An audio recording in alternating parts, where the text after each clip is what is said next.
Éric Alauzet. Merci, Monsieur le Président.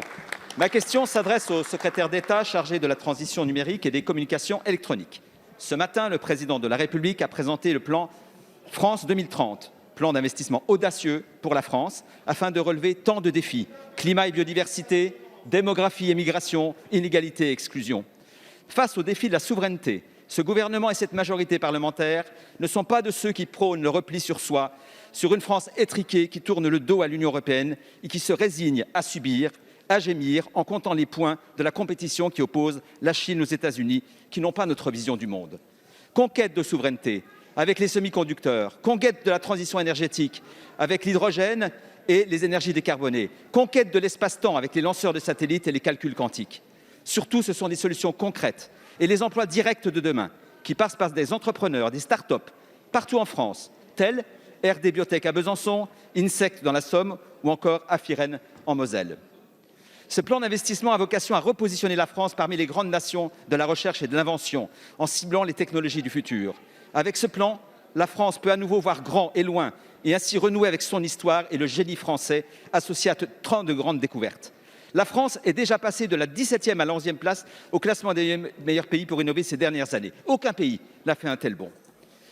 Avec le plan d'investissement inscrit au budget vert, nous préparons le modèle économique du XXIe siècle qui assure notre prospérité, notre souveraineté, le partage et la durabilité. C'est l'esprit de conquête incarné par le président de la République à la veille de prendre la présidence de l'Union européenne. Monsieur le ministre, pouvez-vous nous indiquer les conditions de la réussite de ce plan?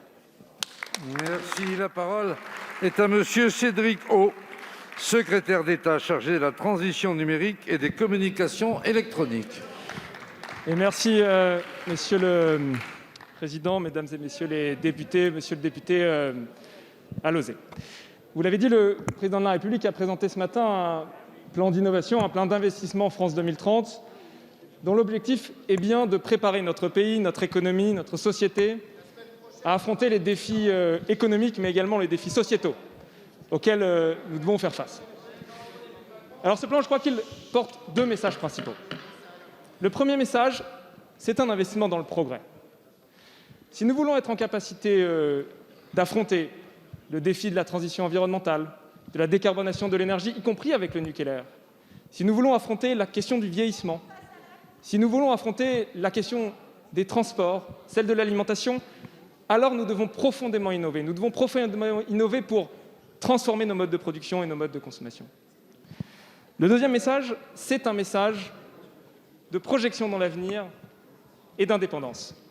Vous aurez noté, vous l'avez dit, monsieur le député, que les grands géants technologiques récents sont plutôt américains ou chinois.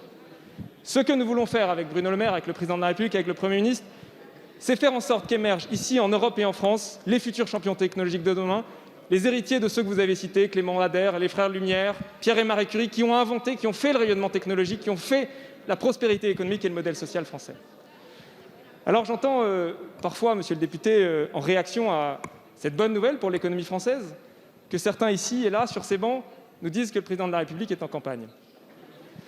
Ce que je crois profondément, monsieur le député, c'est que, d'abord, en 2030, il y a une chose, j'en suis certain, c'est qu'Emmanuel Macron ne sera plus président de la République.